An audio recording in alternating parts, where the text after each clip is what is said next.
Good afternoon. I'm Tracy Sinclair. With me, of course, Will Courtney. Jumping on here very quickly just to talk a little bit about a new statement that we've just received from Governor Mike Dunleavy. Yeah, and that statement's really specifically over what's going to be included in the special session, which is going to be those bills, specifically on the creation of a Department of Agriculture and education reform. However, the governor decides to kind of quantify that, and he actually did in this statement. We have actually the video here where he kind of talks about it a little bit. Let's go ahead and play it. Hello, this is Governor Mike Dunleavy.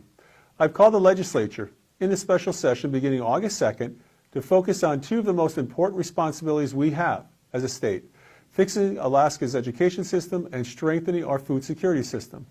Despite declining student outcomes for several decades, the legislature as a body has failed to reform our education system and failed to act upon legislation that I proposed for the past 2 years to do that.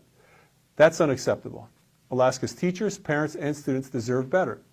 The education reform package I'll present to the legislature includes evidence-based solutions that improve outcomes, expands access to charter schools, and enables all students to enroll in any public school of their choice.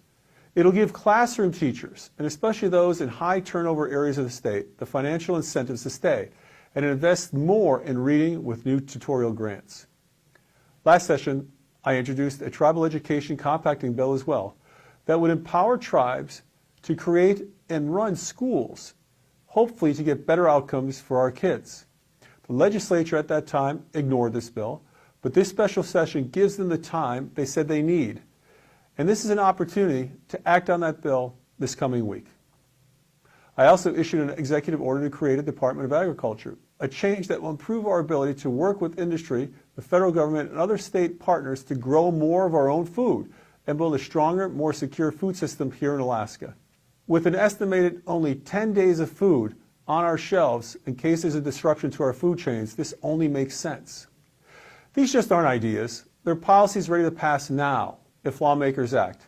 We can give educators, students, and parents the certainty they need before the school year begins and avoid dragging this debate into January. I'll be in Juneau when the special session begins and invite all legislators to be there to focus on solutions that deliver real results for Alaskans. So, Will, that was the statement from Governor Mike Dunleavy. Is that anything new than what we've heard him ask for before? Yeah, it's a lot of more information about those bills. So I had previously made sure to reach out to the governor's office when he first announced the special session that is going to focus on those two items, the creation of a Department of Agriculture and the education reform. Now, education reform is really quite a broad term and something that we really did not have any clue what that meant. So this is our first idea, where he said evidence-based solutions, improved outcomes, expands access to charter schools. That part we had been hearing from different members of the legislature, and enables all students to enroll into any public schools of their choice. So that's what we're expecting to see on that bill.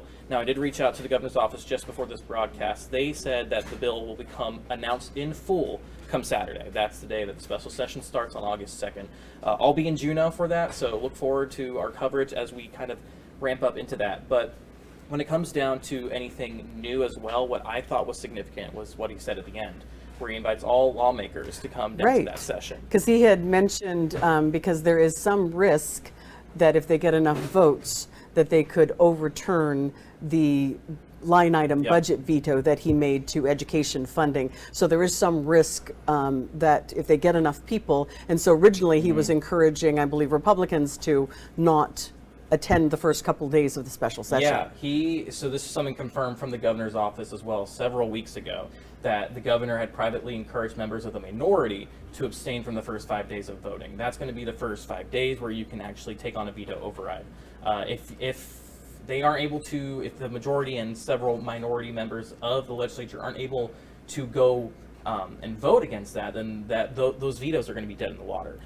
We heard from Speaker Bryce Edgman and Senate President Gary Stevens just this morning in an op-ed, several outlets published it, that the two veto overrides that they plan on taking on, at least at first, are going to be that oil and gas tax audit veto, and like you mentioned, Tracy, the $51 million in education line item funding veto as well. So those are what's on the agenda. A lot of focus is on Senator Forrest Dunbar as well right now. He has gotten an exception to policy to return back to the legislature. He is currently serving abroad as part of the Army National Guard. So I know you've been researching this. What do you have any idea if they have the votes to do a veto override? Yeah, that's been something I've been trying to gather, actually. So this is what we know. And the initial education funding veto override, that was not over this funding part, it was over the entire bill. That received 46 votes. That was, I believe, 11, I hope my math's right, 11 members of the minority going to vote against the governor's initial veto of the bill itself. Now, the governor slashed the funding from the budget. So now the question is, how many of those lawmakers that initially voted are going to vote in this bunch as well? I've been reaching out to minority members, both those who have voted and who have not voted, to see where they plan on voting.